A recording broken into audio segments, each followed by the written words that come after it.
Di penjara dulu, baru dilantik jadi pejabat. Di Indonesia jadi pejabat dulu, baru di penjara. Kenapa negara kita hancur seperti sekarang? Televisinya Indonesia Pak hampir tidak ada gunanya. Masih baik televisinya Soeharto dulu. Televisinya Soeharto mana ada tayangan begitu. Kalau ada yang tidak berakhlak langsung disegel.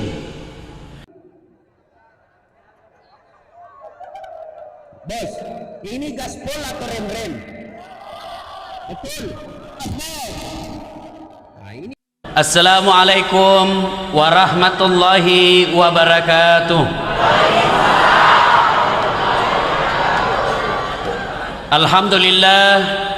Alhamdulillahi rabbil alamin. Wa bihi nasta'inu ala umurid dunya waddin. Ashhadu an la ilaha illallah wa ashhadu anna Muhammadan abduhu wa rasuluh. Allahumma salli ala sayyidina Muhammad wa ala alihi wa sahbihi ajma'in. Amma ba'd. Ma'asyiral muslimin muslimat, Bapak Ibu saudara-saudara sekalian, teristimewa alim ulama yang insya Allah dimuliakan dan dirahmati oleh Allah Subhanahu wa ta'ala.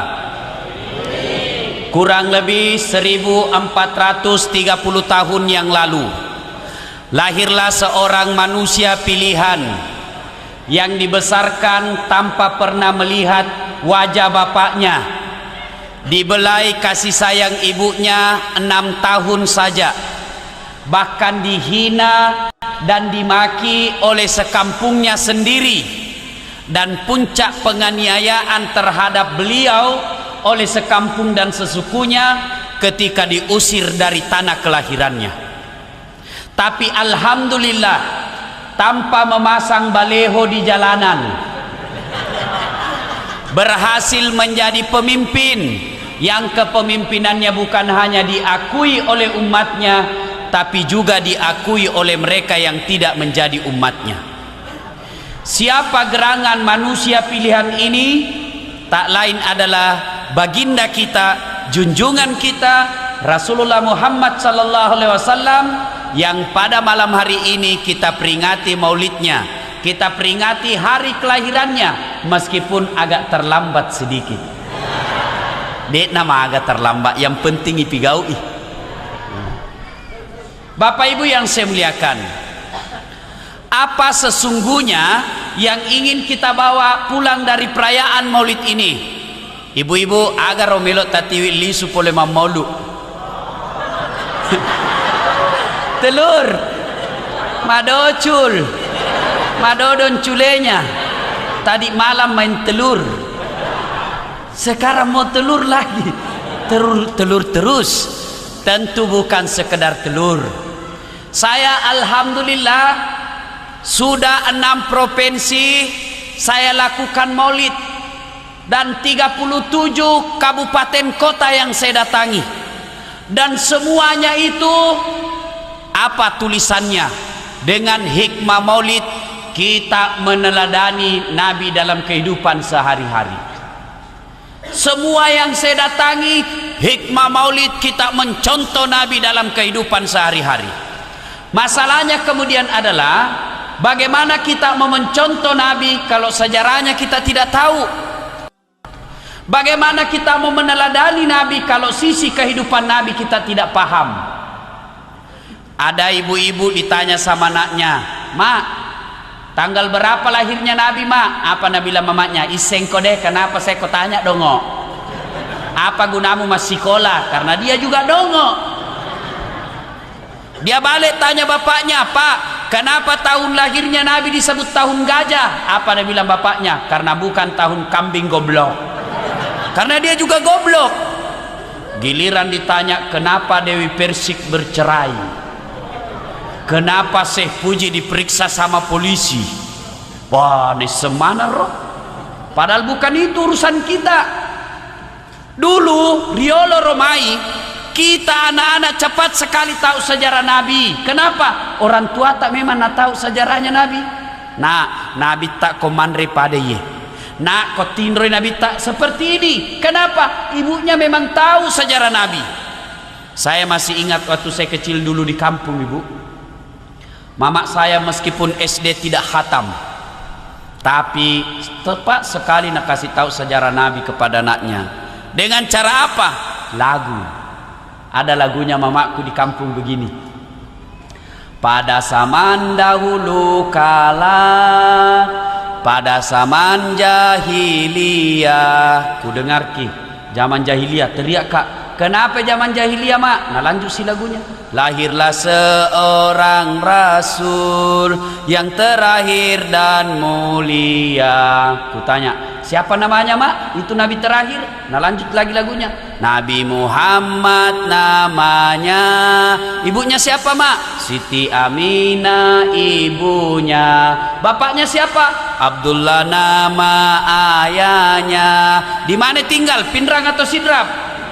Madinah tempat tinggalnya.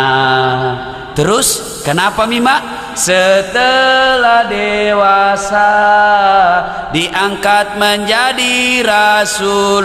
Siapa yang angkat? Pak Imam atau ketua RT? Oleh Allah yang kuasa. Allah itu siapa mak? Pencipta alam semesta. Bagusnya lagunya orang dulu di roga kasih kulana.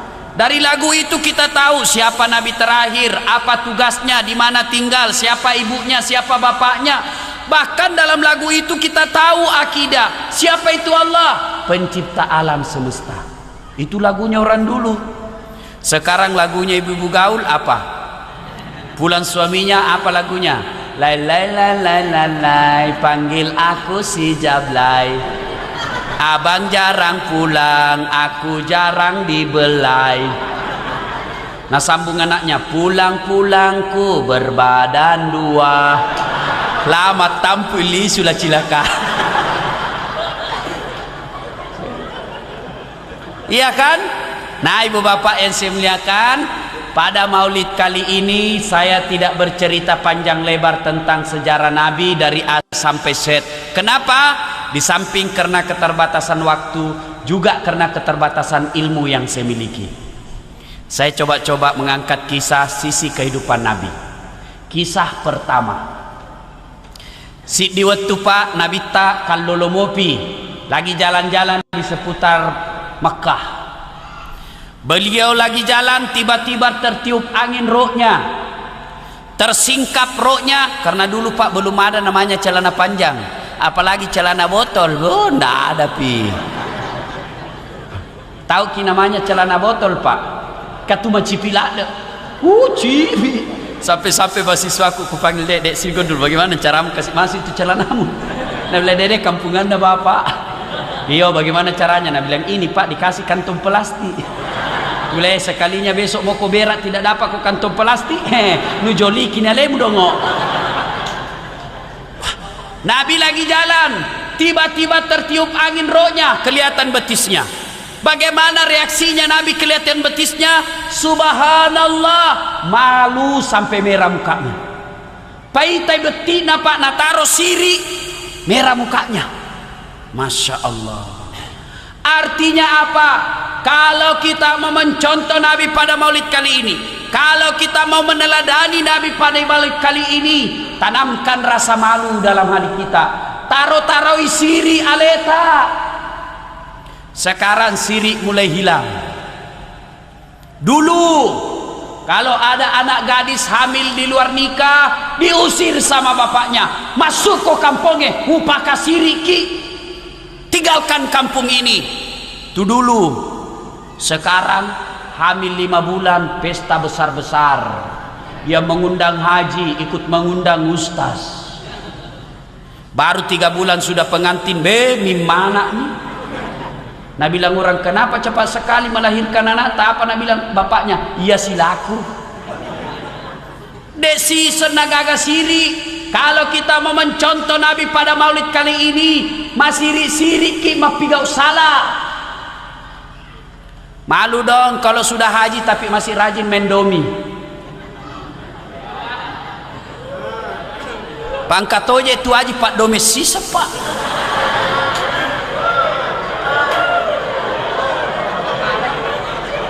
Malam pengantin, malam mapaci, lomba domi.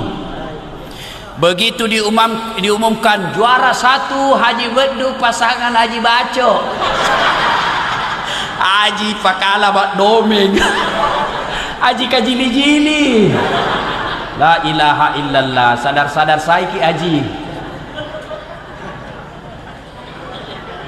Kenapa banyak ketawa? Banyak Haji Pak Domen di sini. Haji cilaka.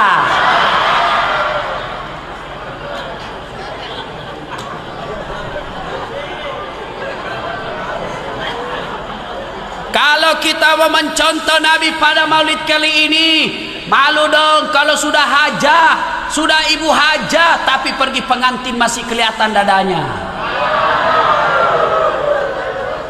Banyak juga itu ibu-ibu haji, talulunan apa rutus kasih pajak yesedona, tapi bajunya besar sekali lobannya di depan.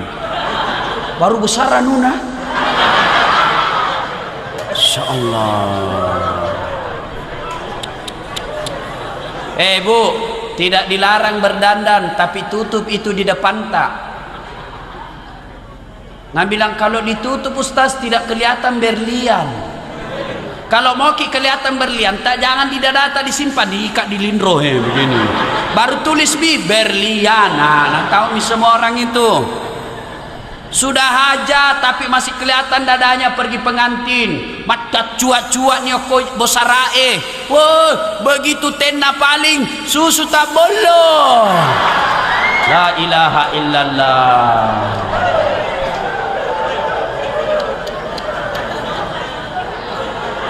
Malu dong kalau sudah ibu hajah pakaiannya seperti itu. Halo ibu. Bu. Ya aku anak darah mak pakai pade rubu mak kesimo pirita. Mak putih-putih. Masih kencang. Kita mak kelek nih. La ilaha illallah. Ibu, malu-malu saiki bela berpakaian yang tidak islami. Kita ini orang Bugis kalau ada pengantin paling banyak melanggar ajaran agama. Sudah mulai uan naik susah memang nih. Belum lagi praktek mubasir. Coba lihat orang Bugis kalau pengantin jor-joran, hura-hura. Mestinya 2 tusuk bisa nak makan sate, nak ambil 4 tusuk. Siapa mau makan sisamu cilaka? Ini kalau kita mau mencontoh Nabi, tanamkan rasa malu dalam hati kita.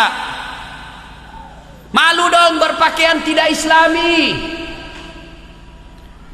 Kalau kita mau mencontoh Nabi pada maulid kali ini, malu dong jadi polisi minta-minta uang di jalan raya. Kalau kita mau mencontoh Nabi pada maulid kali ini, jadi pejabat yang baik, jadi pegawai negeri yang baik, sudah digaji sama negara, dikasih tiap bulan, dikasih kendaraan, dikasih jaminan, masih malas pergi kantor. Begitu masyarakat ngurus KTP, masih juga minta uang 5.000. Malu dong jadi aparat seperti itu. Bu, kenapa negara kita hancur seperti sekarang? Ibu, Pak, tahu Singapura? Tahu Singapura? Ya Singapura Pak, malopoi sidrap na Singapura. Tapi di Singapura, alhamdulillah itu Singapura beli air minum ke Kalimantan, beli pasir dari Kalimantan. Tapi alhamdulillah meskipun kecil, tidak ada masyarakat Singapura datang jadi pembantu di sidrap. Tapi berapa banyak masyarakat Indonesia datang jadi pembantu di Singapura. Kenapa? Salah satu penyebabnya pengelola negara kita mega makura siri perampok. Coba. Dan kita lebih bodoh lagi. Sudah tahu dia perampok, sudah tahu dia suka main perempuan, sudah tahu dia penarkoba, masih kita pilih dalam pemilu. Itu kan lebih bodoh dari binatang.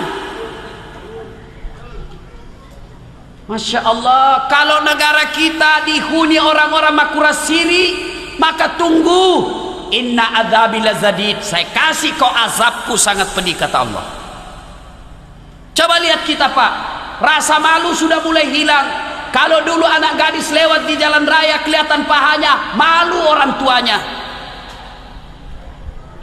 Kalau dulu ada anak perempuan peluk-pelukan, diusir. Tapi coba lihat sekarang budaya kita. Pengantin, ampelok nah. Undangannya sudah baku peluk calon pengantin di situ fotonya. Dan itu bukan cuma di Jakarta, sudah ada juga di Sidrap. Kalau kita mau mencontoh Nabi, malu punya undangan seperti itu. Kenapa dikasih baku peluk na depan na boting? Banyak misalnya begitu. Itu ajaran orang kafir. Kenapa mesti kasih baku peluk anak tadi foto lalu dikasih lihat di sebuah undangan? Bikin malu.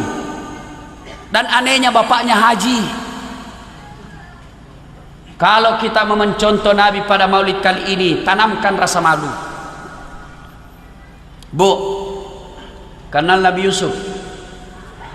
Kenal? Kenal di mana ki?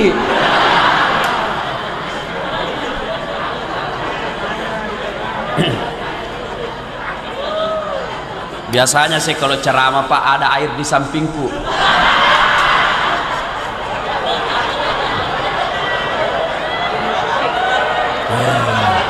Masa tosi ustaz mau begini ya?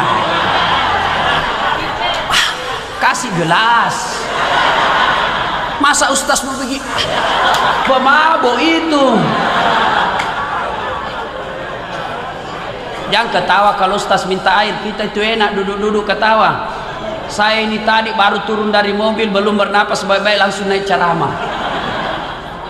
Bawa mobil sendiri lagi ke sini. Nanti harus pulang karena besok jam 7:30 harus ke Kendari. Saya selama bulan Maulid ini Bu, mulai tanggal 2 saya tinggalkan Makassar.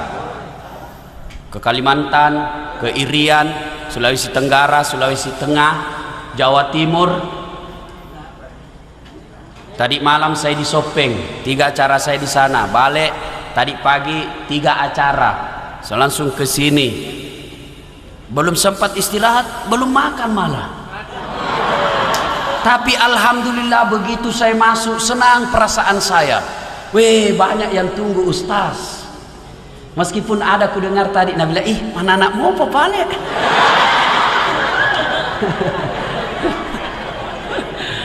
Nah Bapak Ibu yang saya muliakan, tahu Nabi Yusuf ya?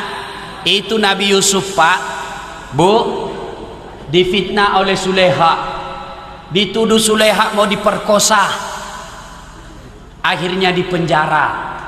Tapi dengan izin dan pertolongan Allah, akhirnya Nabi Yusuf dilepaskan. Setelah dilepaskan, dilantik menjadi pejabat setingkat Menteri Ekonomi. Nabi Yusuf dipenjara dulu, baru dilantik jadi pejabat. Di Indonesia jadi pejabat dulu, baru dipenjara. Kenapa begitu? Makura siri.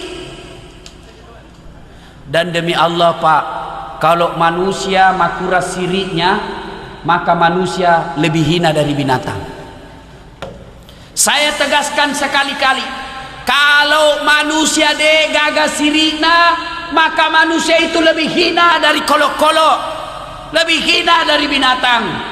Adik-adik, tahu kambing? Tahu kambing? Bembe. Iya ro bembe Pak. Koma betai, suka makan tanamannya orang, suka mengganggu kebunnya orang, potong. Dagingnya bisa dikari. Bahkan kulitnya pun masih laku dijual. Bahkan isi perutnya pun, ususnya masih laku dijual. Kambing kalau tidak berguna masih bisa dimanfaatkan manusia. Tapi kalau manusia yang suka judi, suka berzina, pemabuk, suka berkelahi, tidak sholat, jelek mukanya, mau diapai? Mau diapa? Mau dipotong? Tidak ada orang makan dagingnya. Di penjara masih makan ongkos.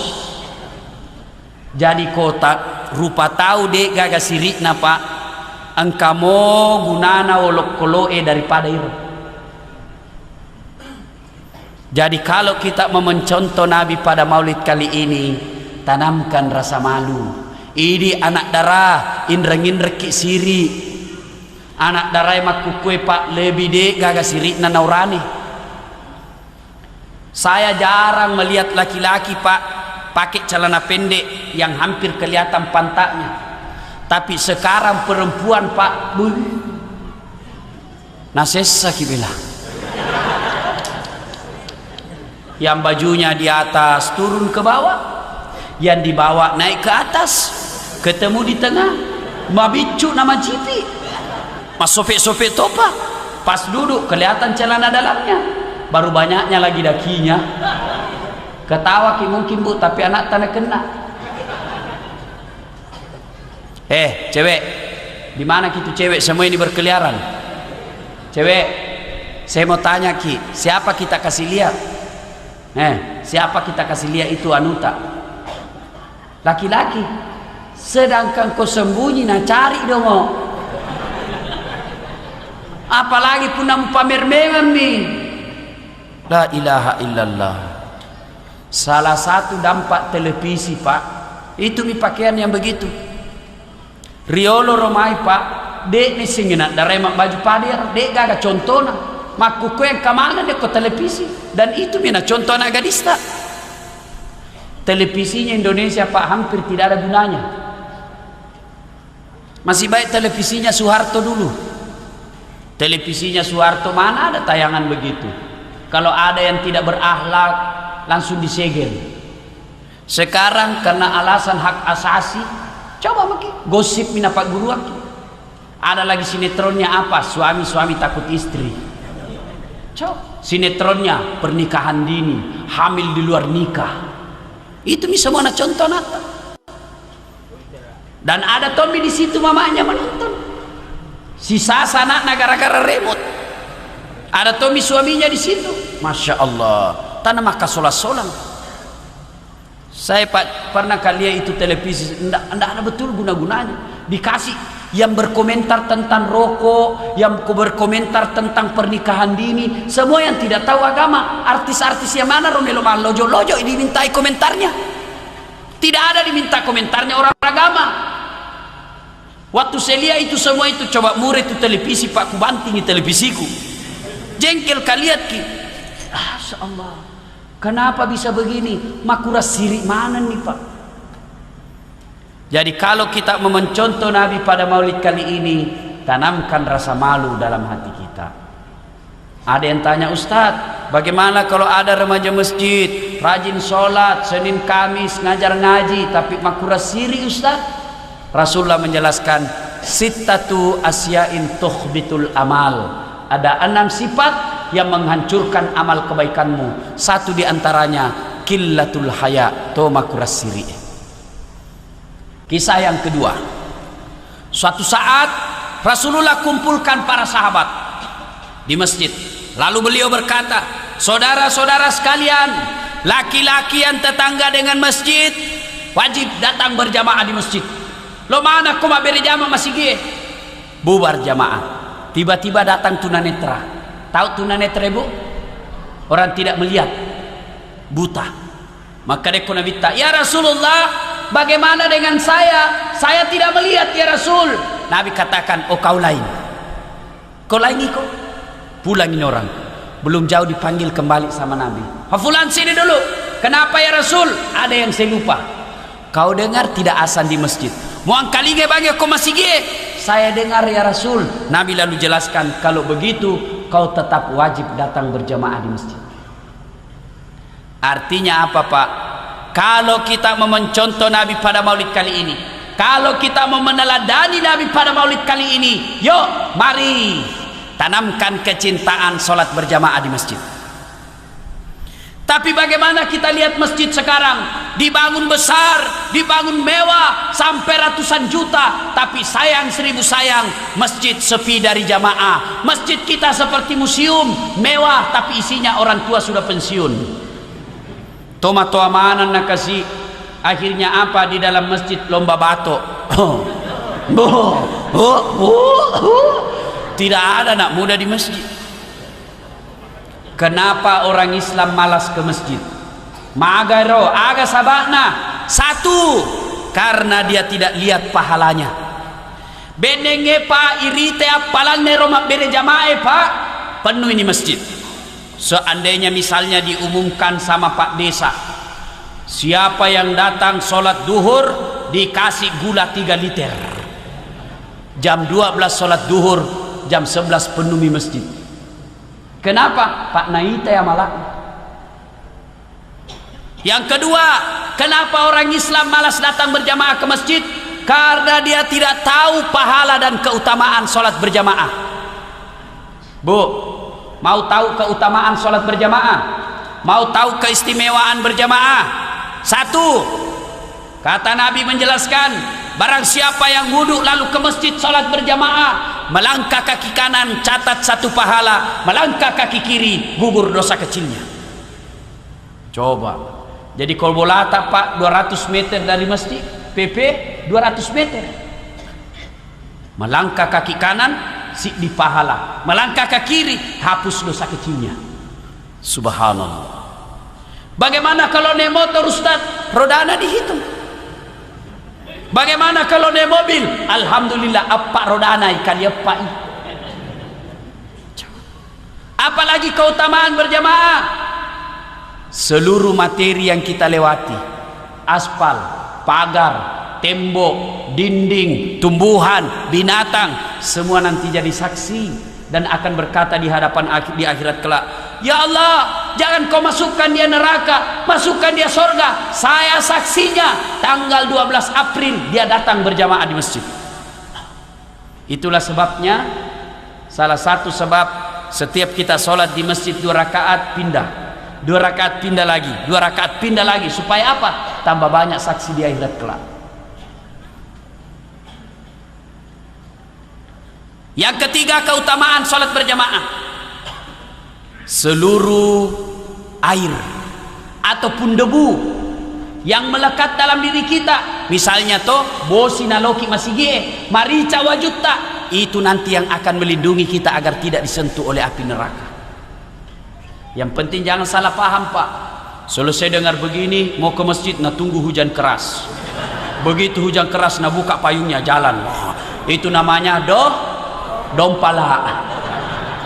Dongo. Coba. Itulah sebabnya juga Nabi mengajarkan, kalau kau ke masjid usahakan lain jalanmu waktu pergi, lain pula jalanmu waktu pulang. Supaya apa? Tambah banyak saksi di akhirat kelak. Jangan juga salah paham. Selesai dengar begini, dia mau ke masjid, dia ke lapangan dulu, mutar baru ke pasar, baru ke masjid, selesai berjamaah. Bukan itu yang dimaksud. Apalagi keutamaan berjamaah, ini yang paling populer, lipat 27 kali. Artinya si semima berjamaah ko masih gie akke 20 pitu pi mas sampaja ko mulai napa pada palana. Apalagi kalau bapak sikat gigi dulu, lipat 70 kemuliaan. Apalagi kalau bapak pakai serban, lipat 70 kemuliaan.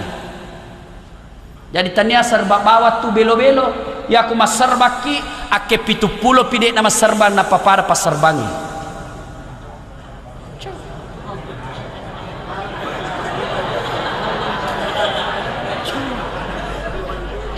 Apalagi kalau sikat gigi dulu.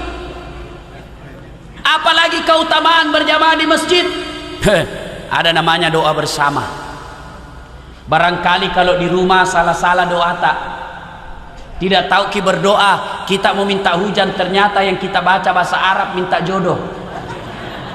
Barangkali kalau di rumah kita berdoa banyak sekali dosa sehingga susah sampai doanya.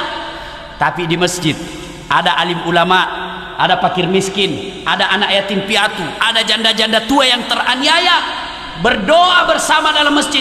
Gara-gara orang kekasih Allah inilah sehingga semua doa dalam masjid dikabulkan.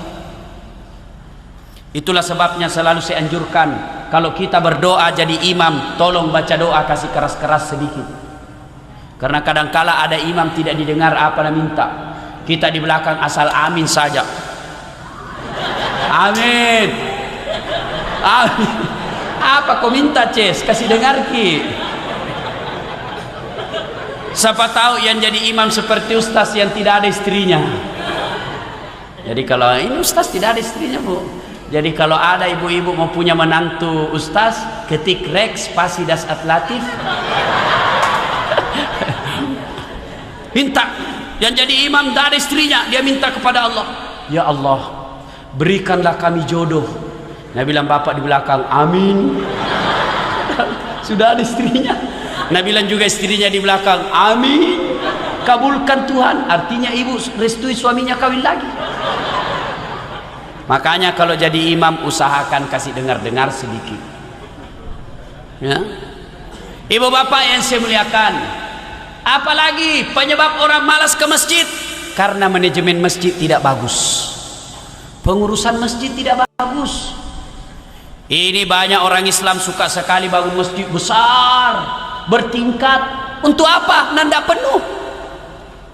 Biarlah kecil tapi nyaman. Biar kecil tapi orang sejuk di dalam. Ada masjid yang saya kelola di Makassar, Pak, kecil, tapi nyaman, Pak, ber-AC. Setiap 2 menit keluar pengharum ruangan. Supaya apa? Hilang bau kalepak. Apalagi speakernya baik, tidak seperti ini. Oh bagus, Pak. Karpetnya tiap tahun diganti. Imamnya penghafal Quran 30 juz, digaji 1,5 juta tiap bulan. Muadzinnya tukang azan, anak muda yang bagus suaranya, khusus digaji azan 750.000 per bulan. Akhirnya orang rajin bersedekah, celengan selalu penuh. Kenapa? Orang merasa dia nikmati sedekahnya. Penceramanya profesional, Masya Allah. Kadangkala kalau banyak, kita kadangkala undian umroh 1 orang kalau Ramadan. Akhirnya selalu penuh masjid. Orang rajin ke masjid karena merasa nyaman di masjid.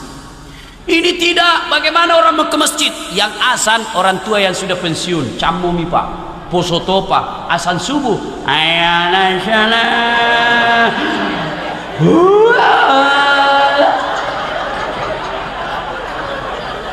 tambah lari anak muda, panas, mapelatoni Pak. Karpetnya 7 Muharram tidak pernah diganti. Begitu orang sujud sangin cicak sama pasir di dapat. Saya biasa kalau ada karpet begini, biasa saya malas Pak, karena saya alergi debu. Jadi kalau banyak karpet di debu, hidungku gatal terus. Lebih tidak usah pakai karpet, tembok lebih bagus, tidak ada debunya. Karpet biasa 7 tahun tidak pernah dicuci. Karpet bau tai. Coba. Apalagi speakernya lebih banyak rusaknya daripada baiknya. Begitu takbir Allahu Akbar, storing nih, mau diperbaiki, pura ni mata kabir, terpasang minggi terus sampai selesai. Coba. Penceramanya mulai salam pertama sampai terakhir, saking perbedaan pendapat na cerita. Semua salah, kayak dia misalnya punya Tuhan. Semua salah, semua begini, haram, bidah. Nah bilang orang ada susana beragama nih. Belum lagi nak cerita sangi neraka. Mulai salam pertama sampai turun neraka terus Pak. Dipotong tangannya, dilipat, dibanting, ditusuk pantatnya, keluar di bulunya, dibakar-bakar, disemes. Nah bilang anak muda jamaah kupewis dia bikin takut-takut. Masya Allah, dapat lagi imam yang balik sunnah Nabi. Maka dia Nabi tak ku mencaji imam, ku poncoki bacamu. Woi sekali na mencaji imam, na patoni na palampeki Pak. Apa na baca? Surah Al-Maidah ayat 7 sampai 25. La ilaha illallah. Ada anak muda baru tobat Pak, belajar ke masjid sholat subuh. Pulang dari masjid saya bilang, anak muda enak sembahyang di masjid. Dia bilang, apa enak Ustaz? Ampun Mak. Kenapa? Nak bilang itu tadi imamnya sambayan subuh surah Yasin nak bagi 2. Malam pelade Pak. Itulah imam Pak. Sebelum angkat takbir disunnahkan mak kita lumon rikiolo salat jami rahimakumullah. Mau dilihat pasukan tak, kalau selepel-lepel ustaz semua ya kasih panjang-panjang karena ustaz tapi kalau ada anak muda kodong baru masuk masjid, ada musafir yang perjalanan jauh sehingga sholat kita baca yang panjang-panjang, yakin Pak itu musafir tidak mau singgah lagi di masjid Pak. Dede aja aku di situ panjang sekali bacanya. Coba. Kalau Nabi jadi imam, baca yang pendek. Kalau salat sendiri, salat sunnah, baru beliau panjang. Coba Masjid Haram, Masjid Nabawi, Pak. Coba Masjid Haram, Masjid Nabawi. Itu ringkas-ringkas kalau salat 5 waktu. Kecuali kalau Ramadan tarawih, panjang-panjang. Kenapa? Karena imamnya sadar bahwa lebih banyak orang Arab jadi makmum. Coba.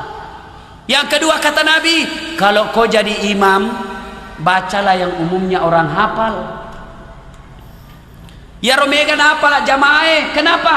Satu, supaya jamaah bisa ikut dan khusyuk dalam bacaannya. Coba kalau imam baca kul huwallah, Pak, biar anak-anak ikut juga toh. Kenapa? Nah, apalah imam. Begitu Pak imam membaca surah Al-Maidah, dia khusyuk dengan bacaannya, kita khusyuk dengan hayalan.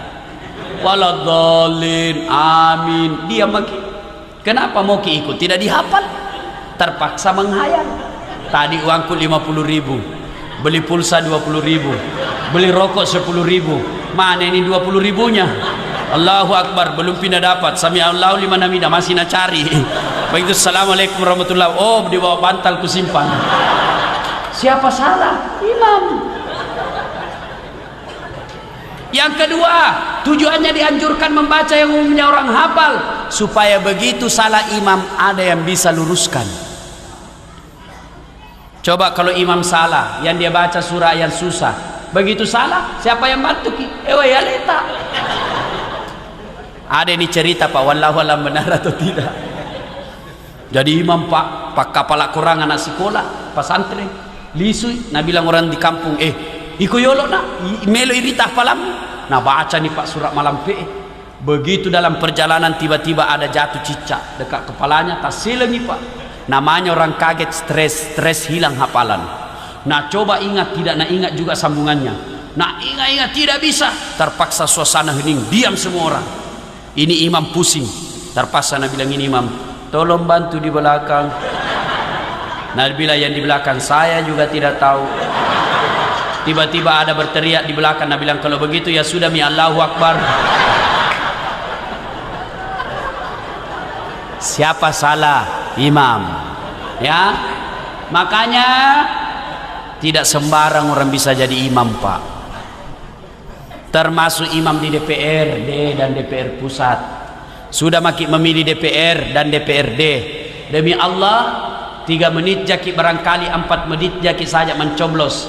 Tapi apa yang kita pilih Pak dipertanggungjawabkan sampai di akhirat.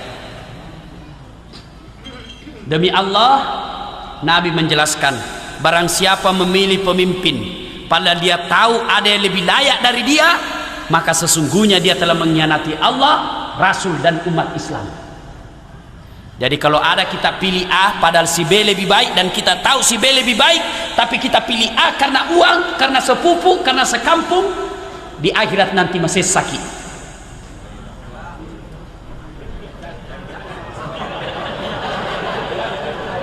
Sekarang orang Islam Pak lebih bisa dipercaya sumpahnya di atasnya uang 50.000 dengan beras daripada disumpah di atas Quran. Ini kerapuhan akidah kita. Bapak Ibu yang saya muliakan, makanya pilih imam hati-hati. Kalau jadi jamaah, siapa saja bisa jadi jamaah. Mulai dari orang pintar sampai orang bodoh boleh jadi jamaah. Mulai orang sadar sampai orang gila boleh dari jamaah. Mulai dari orang balik sampai anak-anak boleh jadi jamaah. Tapi imam hati-hati, tidak boleh sembarang. Dan kalau kita jadi makmum juga tidak boleh sembarang di belakangnya imam. Biasa juga itu kita, sembarang sekali di belakangnya imam. Begitu imam salah, dia tidak berfungsi. Itu di belakangnya imam tidak boleh orang sembarang, harus yang bagus juga bacanya, yang bagus akhlaknya, supaya kalau imam berhalangan dia yang ganti. Dengar baik-baik, contoh misalnya ini imam, ini 3 makmum, ini sebelah belakang sebelah kanan tidak boleh orang sembarang, wakilei salah imam, ini yang bertanggung jawab. Biasanya kita kalau salah imam teriak semua, belakang bingung imam mana yang salah, diam yang lain, ini yang bertanggung jawab, belakang sebelah kanan. Pernah suatu kejadian, ini kisah nyata Pak, bukan cerita. Sholat waktu saya masih SMP. Begitu sujud jamaah, hilang imam. Lama sekali Pak sujud. Ada temanku tidak sabar nih, dia bangun dari sujudnya langsung teriak, wih, lenyap imamnya. Heboh sholat. Selesai sholat saya tanya Pak Imam, kenapa kita tinggalkan jamaah? Nah bilang, metu kak. Saya bilang, Pak Imam, lain kali kalau sujud, nah kita kentu kasih bangun dulu supaya nah lihat ke orang. Nah bilang, watungkai masiri ke ita. Kacau Pak. Kalau imam tidak tahu fikih ya begitu. Nah ibu bapak yang saya muliakan, ayo mari hidupkan salat berjamaah. Anak muda mau bagus hidupnya, rajin ke masjid. Tidak ada orang sengsara hidupnya kalau rajin di masjid. Saya bukan mau takabur, saya bukan mau sombong Pak. Alhamdulillah saya bisa seperti sekarang, dan saya merasa banyak sekali pemberian Allah dalam hidup saya. Salah satu resepnya karena saya rajin ke masjid waktu dulu sampai sekarang. Saya masih ingat waktu saya SMP, tidak pernah lagi saya nginap di rumah kalau Ramadan, nginap di masjid, tidur di masjid meskipun banyak nyamuk. Biasa saya berpikir, Pak, kenapa ini Tuhan banyak sekali nak kasih kemudahan hidup, banyaknya ini kenikmatan yang Allah berikan sama saya. Saya ingat-ingat, barangkali salah satu itu karena kita rajin ke masjid dulu, pelihara masjid Pak. Itu kalau Ramadan sudah jam 1 teriak-teriak maki di masjid, sahur, sahur, sahur, bangun maki masa, kalau ada kue bawa sedikit ke masjid. Ya kan? Sudah itu kita teriak Pak, istirahat lagi 5 menit, sholat lagi Pak, karena tidak mungkin kita teriak terus 1 jam. Sambil waktu antara teriak pertama teriak berikutnya kita sholat tahajud lagi. Dan teman-teman saya dulu yang selalu di masjid kalau Ramadan Pak, alhamdulillah maka semangat tuona, alhamdulillah dimuliakan sama orang. Allah sudah janji, kau hidup kau masjid, kau pelihara masjidku, maqamam mahmuda, saya angkat derajatmu. Makanya Pak, kalau mau baik anak tak suruh ke masjid. Tapi bagaimana anak-anak ke masjid kalau orang tuanya tidak pernah ke masjid? Ada masalah tak ibu datang ke masjid? Cuma kadangkala ada juga ustaz larang perempuan ke masjid. Haram perempuan ke masjid. Tidak yakin kak saya diharamkan, karena tidak ada dalil yang mengharamkan. Tidak ada ayat, tidak ada hadis, tidak ada fatwa ulama. Nabi cuma menjelaskan wanita tidak dianjurkan ke masjid, tapi kalau dia mau ke masjid jangan dilarang. Itu Nabi tegaskan begitu. Wanita tidak dianjurkan ke masjid, tapi kalau dia mau ke masjid jangan dilarang. Kenapa wanita tidak dianjurkan ke masjid? Karena takut keamanannya, takut fitnahnya. Tapi kalau merasa aman dan mampu menghindari fitnah, silahkan ke masjid. Kalau dulu Arab jahiliyah perempuan sendiri diculik dan diperkosa, kalau kita di sini disidrap insya Allah aman. Apalagi kalau ibu-ibu usianya 55 tahun, muka keriput, bau minyak gosok, pakai gigi palsu, ke masjid pakai kudung, insya Allah tidak ada laki-laki tergoda. Kalau masih ada laki-laki tergoda, pasti itu laki-laki samberlap, sambaran jina lappo. Ayo, hikmah maulid yang kedua, yuk mari mulai besok sholat berjamaah. Ustaz tidak bisa karena kita di sawah kalau jam 12, di kebun jam 3 sore berjamaah. Kalau tidak bisa duhur asar, paling tidak maghrib isya. Maghrib isya kita datang di masjid Pak. Haji rajin-rajin ke masjid. Ada itu haji Pak.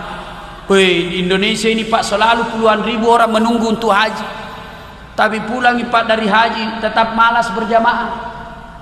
Padahal waktu di Madinah ada arba'innya, dia kejar 40 hari, 40 kali sholat di Masjid Nabawi, sekalinya pulang tidak lagi ke masjid. Apa gunanya itu?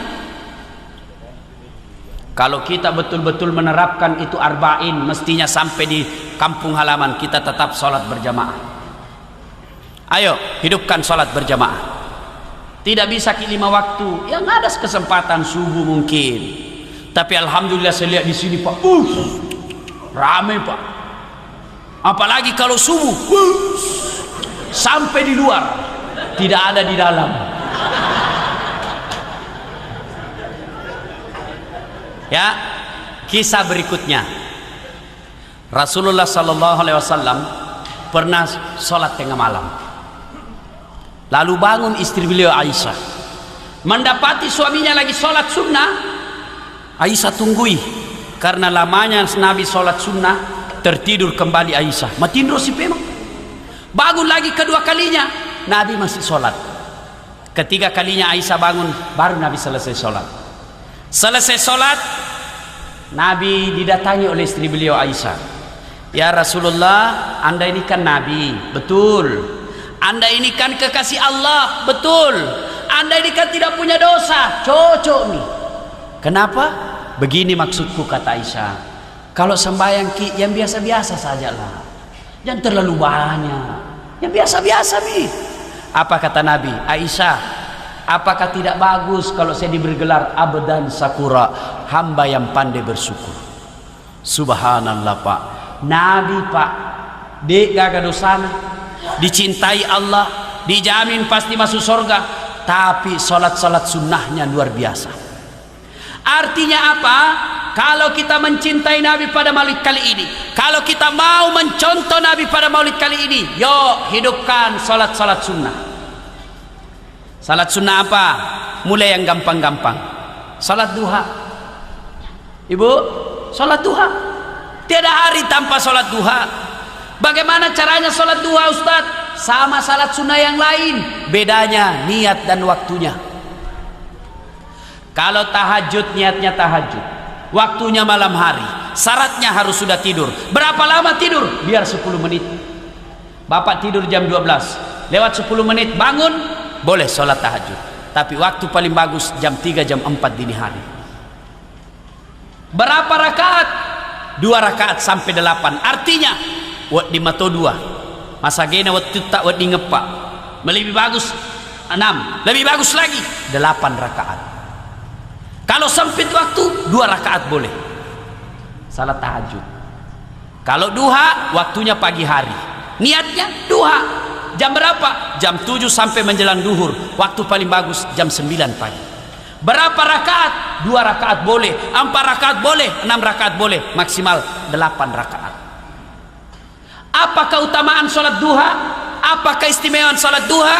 Allah membukakan pintu keutamaan dunia pada hari kita sholat. Jadi kalau mau sukses dunianya Pak, sholat duha.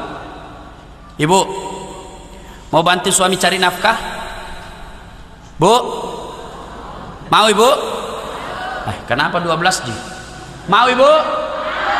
Yang di luar mau? Mau semua. Kalau ibu-ibu mau bantu suaminya cari nafkah, tidak usah keliaran di jalan, nanti fitnah ki orang. Tinggal ki sholat duha di rumah tak. Suami pergi sawah, suami pergi bawa ojek, suami pergi berdagang, suami pergi ke kantor, istri yang soleha dia sholat duha di rumahnya. Selesai sholat duha dia mohon kepada Allah, ya Allah, Zat yang maha kaya, yang kekayaannya tak terbatas antara langit dan bumi, saya mohon kepadamu ya Allah, kalau kekayaan rezeki suami saya masih di atas langit turunkan, jika masih dalam tanah munculkan, jika masih jauh dekatkan, jika masih sedikit cukupkan, dan yang lebih penting dari itu ya Allah, Pak Barakai. Bahagianya suami pergi cari nafkah, dibantu sholat duha oleh istrinya di belakang. Bisa ibu? Bisa?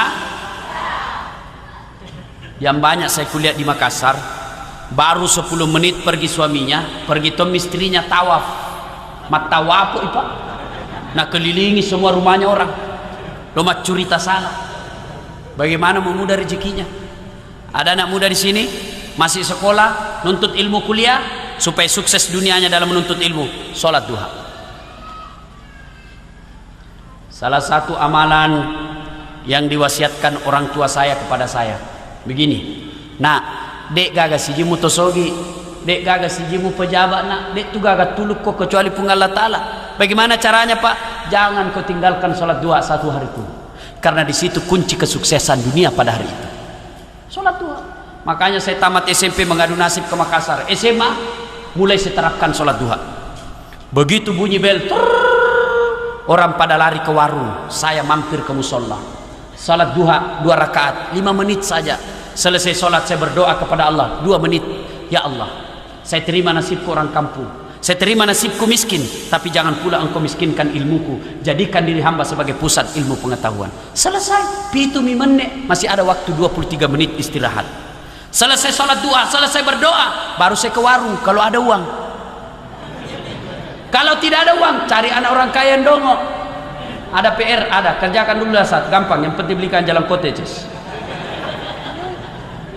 Dulu saya kalau ke masjid selalu bilang temanku, edede kampungannya ini sambayan terus naurus kampungan. Aku bilang biar mices daripada kau tidak ada kampungmu. Silakan sholat duha. Anak muda, ada sudah punya kerja di sini belum punya istri, mau kawin mau nikah, sholat duha. Minta kepada Allah, ya Allah, jika memang si Fatimah cocok bagiku, satukan hatiku dan hatinya, dan berikan kemampuan bagiku untuk mendapatkannya. Engkau maha tahu ya Allah, jika dia tidak cocok bagiku, hanya membawa fitnah dan bencana bagi diri hamba, jauhkan hatiku dan hatinya, dan berikan kemampuan bagiku melupakannya. Engkau maha tahu ya Allah, jika memang dialah jodohku, yang lebih penting dari itu ya Allah, bukakan pintu hati orang tuanya supaya sedikit jual naik na minta. Ayo Pak, sholat duha. Apa niatnya? Ini lagi jadi soal. Dia bilang apa niatnya? Itu niat Pak, tidak harus diucapkan. Nah bode tapuadai esa. Ya rosengnya niat Pak, bahasa hati. Napa kimak jenne? Ibu baru wudu, pasti ada di dalam hati tak mau ke sholat duha, itulah niat. Tidak harus diucapkan. Tapi kalau mau diucapkan tidak apa-apa juga. Tidak dihafal itu salli sunat al-duha, tidak usah. Berdiri tegak menghadap kiblat baru bilang makin dalam hati, Tuhan, sembahyang sunat duha kayak ini nah, Allah. Boleh Pak. 2 rakaat ulang lagi, Tuhan, masih seperti yang tadi. Oh, jangan ketawa serius kayak ini. Betul. Daripada bahasa Arab kalau tidak dihafal tidak sembahyang maki. Boleh. Yang tidak boleh itu Pak, kalau sudah takbir Allahu Akbar tidak boleh lagi ada bahasa lain. Tidak boleh lagi. Kalau dalam niat doa bahasa apa saja boleh. Yang tidak boleh kalau sudah takbir. Ada pernah saya ingat itu di Jawa mengajarkan sholat boleh pakai bahasa masing-masing, bisa itu. Bagaimana kacaunya Pak Sendenya pakai bahasa masing-masing di Mas Sempajang. Beri jamak kiko masih gie. Yang jadi imam orang Arab, dia takbir pakai bahasa Arab. Allahu Akbar. Datang makmum saudara kita dari Sidrap, dia takbir pakai bahasa Bugis. Pungallahu ta'ala malopo. Menyusul saudara kita dari Toraja, dia takbir pakai bahasa Tator. Pungallah ta'ala tonggo gajah. Ada juga orang jadi Ponto, dia takbir pakai bahasa Makassar. Kareng Allah ta'ala lompoa. Weh, ada juga orang Betawi, dia takbir pakai bahasa Jakarta. Allah gede banget gitu loh. Kacau, tidak boleh ya. Tapi kalau niat silakan, boleh. Tanpa diucapkan pun boleh. Ayo, mulai besok kalau kita mau mencontoh Nabi, mulai besok terapkan sholat duha. Biasakan sholat duha. Berapa rakaat? Boleh 2, boleh 4, boleh 6 sampai 8. Apa bacanya? Terserah yang ibu baca hafal. Tanpa membaca surah pendek pun sah. Waladhdallin, amin. Ruku maki sah. Karena selesai Al-Fatihah disunnahkan, sunnah membaca 1 ayat, bukan 1 surah. Kalau 1 surah Pak malampe Pak, misalnya 1 surah Wattini dari pertama sampai terakhir.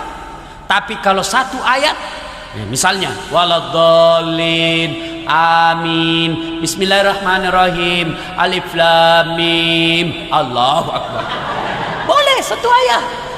Rakaat kedua waladhdallin, amin, bismillahirrahmanirrahim, yasin, Allahu Akbar, boleh. Tapi tentu beda pahalanya yang banyak dah baca dengan yang pendek. Dan usahakan bacalah ayat yang kita paham. kesimpulannya itu ayat, tidak usah dibaca, dihafal dan ditahu ayat per ayat terjemahannya, kesimpulannya saja itu ayat. Misalnya wadduha, tentang ini duha. Kalau misalnya al-ikhlas, tentang mengesahkan Allah, itu saja intinya. Tapi bagaimana kita mau husuk dalam sholat, Pak? Nah, banyak ayat kita tidak tahu. Tidak usah ayat surah-surah pendek, Al-Fatihah. Pasti masih banyak tidak tahu terjemahannya di sini. Padahal sudah puluhan tahun baca itu Al-Fatihah. Anu Pak, jujur maki. Kandala-kandalaka. Pasti masih banyak tidak hafal. Itu bagaimana mau khusus sambayang? Yang penting baca yang kita paham. Jangan lalu kita baca yang susah-susah. Seperti Wattini. Susah ini biasa sampai aku sambung walasri. Wattini pertama, walasri terakhir. Biasa kan salah sambung Pak. Baca maki yang kita hafal saja. Nah, ibu bapak yang saya muliakan, hikmah maulid berikutnya. Suatu saat Rasulullah Muhammad SAW perjalanan ke masjid. Tiba-tiba dari atas ketinggian ada orang kafir Quraisy, dia ludahi Nabi. Mencui Nabi, tak kena kepalanya Nabi. Apakah Nabi lempar? Subhanallah. Nabi lihat ke atas lalu berkata, "Weh, salah koces, kepalaku udah kena, tapi tidak apa-apa ji." Lewat hari kedua, diludahi lagi, kena lagi kepalanya Nabi. Nabi katakan, "Weh, masih seperti kemarin, tapi tidak apa-apa." Hari ketiga lewat lagi Nabi, diludahi lagi. Nabi cuma senyum. Hari keempat lewat lagi Nabi, lewat, "Mana ini langgananku? Biasa ada ludahi kain." Wah, selesai sholat ditanya sahabat, "Kau tahu si fulan?" "Sakit ya Rasul." Masya Allah, kasihannya di. Pulang Nabi, tanya istrinya, "Ada kurma?" "Ada." "Ada roti?" "Ada." "Ada anggur?" "Ada." Tolong bungkus." "Mau untuk apa ya Rasul?" "Saya mau jenguk langgananku." Setelah tiba di rumahnya ini orang ketuk. Nabi tidak salam karena ini orang kafir. Dari dalam kedengaran, "Siapa?" "Saya." "Saya siapa?" "Muhammad." "Muhammad siapa?" "Langganan ente." Taslim mati nak kandato na Muhammad. Nah sesa nak makabala ni Muhammad. Begitu masuk Nabi, Nabi cuma berkata begini, "Tadi saya lewat di tempat biasa. Saya rindu juga dengan ludamu, Ces. Ternyata malas aku di. Ini ada saya bawakan ki makanan, kita makan, mudah-mudahan cepat sembuh." Subhanallah. Mendengar ini katanya yang ludahi tadi, Muhammad luar biasa akhlaknya. Abu Jahal saja yang bayar saya teror kamu. Abu Jahal yang membayar saya untuk menuntukkan mental dan sampai sekarang dia belum datang melihat kau. Justru kau orang pertama yang datang membesuk saya. Luar biasa akhlakmu ya Rasul. Muhammad sehari ini saksikan saya masuk Islam. Artinya apa? Kalau kita mau mencontoh Nabi pada maulid kali ini Pak, jadilah umat yang sabar. Ini sabar Pak, luar biasa. Fabasyiris sabirin, gembirakanlah orang-orang yang sabar. Dan orang yang sabar bersama dengan Allah. Ista'inu bis sabri was salat, jadikanlah sabar dan salat sebagai strategimu. Kalau mau sukses, sabar. Para caleg yang tidak terpilih, sabar. Jangan malah menyalahkan orang lain dan mencari kiri kanan. Karena kalau kita tidak sabar bisa jadi berujung ke rumah sakit jiwa. 2 malam yang lalu saya menonton televisi berita. Ada sudah di Bali meninggal dunia kenapa? Caleg kena serangan jantung. Dia cuma mendengar suaranya cuma 16, dia kira 16.000. Sudah tidak terpilih, mati juga. Tapi kalau dia sabar, dia segalikan segalanya kepada Allah. Jadilah penyabar Pak dan memaafkan orang. "Ustaz, sakit hatiku Ustaz, nah fitnah Kak." Biarlah Allah yang balas fitnahnya. Kalau orang cerita jelek Pak, saya ini sering juga dicerita jelekku Pak, saya coba bilang alhamdulillah, mulai tosi katu amalak mati. Karena orang yang cerita kita Pak, yang fitnah kita, yang gibah kita Pak, nanti itu amalnya kita ambil. Jadi kalau ada yang cerita jelek Pak, tidak usah dibalas. Biarlah kita sabar, serahkan kepada Allah, nanti itu diambil amalnya. Jadilah umat yang penyabar. Jangankan kita ini manusia biasa Pak, Nabi saja kekasih Allah. Coba ketika Nabi dilempari di Taif, ketika Rasulullah SAW di Mekah dilempari orang, dimusuhi satu kampung, Nabi hijrah, Nabi pindah ke Taif berdakwah dengan harapan orang-orang Taif barangkali bisa menyambut beliau. Tapi begitu sampai di Taif, Nabi juga dilempari.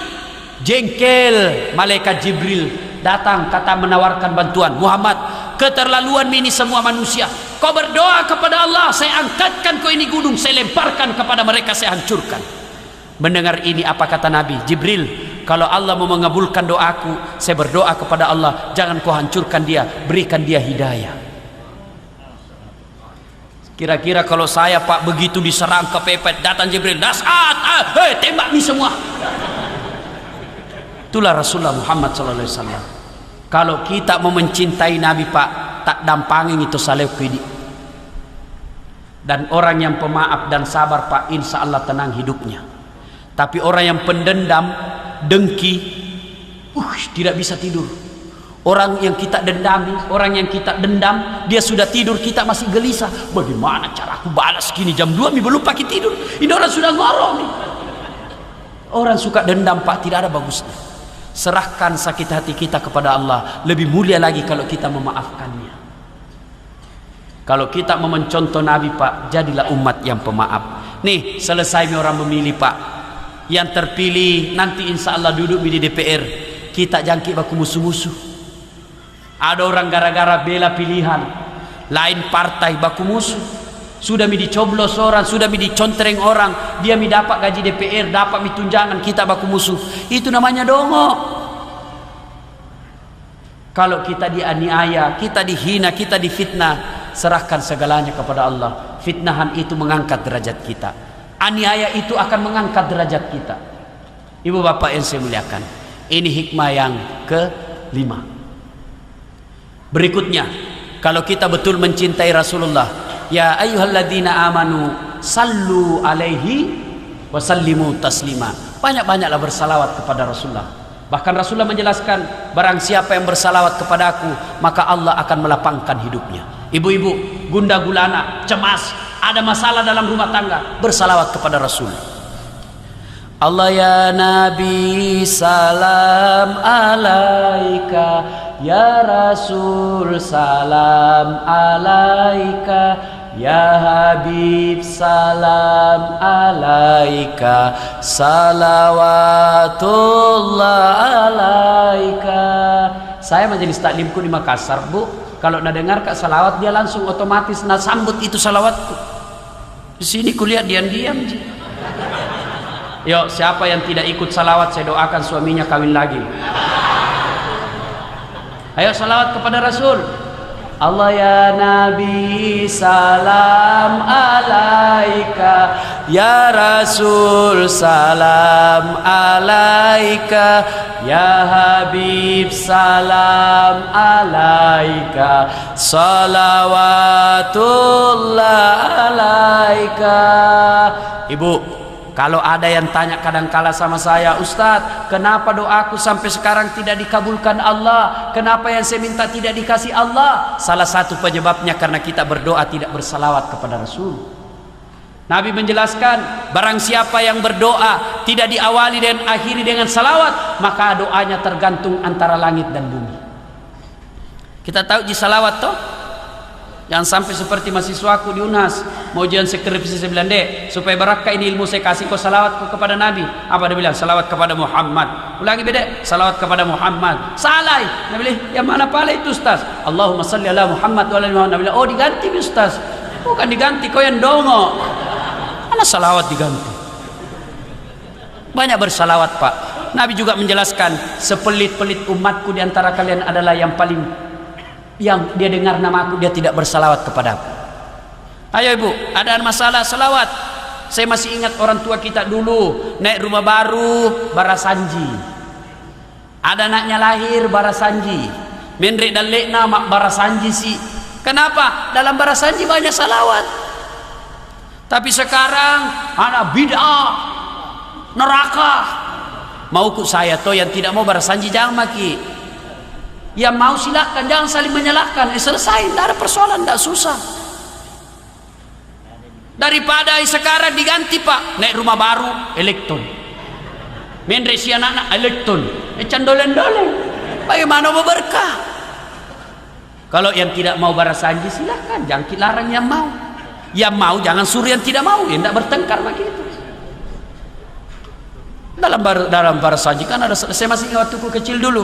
Kalau berdiri imam dia bilang sallallahu ala Muhammad sallallahu alaihi wasallam, berarti kami itu pembagian songkol loh. Bukan? Silakan bersalawat kepada Rasulullah. Apa salahnya kita baca itu barasanji? Dalam barasanji itu kan sejarah kehidupan Nabi. Yang penting jangan berkeyakinan bahwa kalau tidak barasanji tidak naik rezeki kita.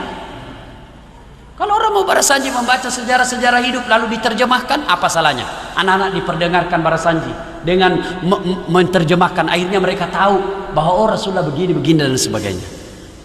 Ya, ibu bapak yang saya muliakan, coba mulai besok diterapkan perbanyak salawat. Ibu dalam rumah tangga perbanyak salawat, sambil cuci piring salawat. Salatullah salamullah. Nah dengar suaminya juga lagi duduk-duduk nonton, lanjut ala toha rasulillah. Nah dengar anaknya lagi kerja PR, nah sambung salatullah salamullah ala yasin habibillah. Nah dengar tetangganya di sebelah, teriak tetangganya semua salatullah salamullah ala toha rasulillah salatullah salamullah ala yasin habibillah. Ini saja tausiah kita, mudah-mudahan ada manfaat. Kenapa Ibu? Terus menghina. Nah kira kan tukang parkir. Terus Ustaz ini Bu. Capek Bu, betul capek betul Kak. Sebentar saya harus pulang, bawa mobil sendiri. Ya, tadi sebenarnya ngantuk sekali saya, tapi karena ya kewajiban sebagai mubalik ya harus datang ke sini. Terima kasih kepada panitia yang telah mengundang saya di tempat ini. Mungkin dalam berkomunikasi ada kesalahpahaman, saya mohon dimaafkan. Ya. Jika ada kata dan kalimat yang salah, itu datangnya dari pribadi yang berbicara. Jangan salahkan Islam, tetapi silakan salahkan pribadi yang berbicara. Jika ada kata dan kalimat yang benar, itu datangnya dari Allah Subhanahu wa taala yang secara sangat-sangat kebetulan melalui mulut pribadi sang pembicara.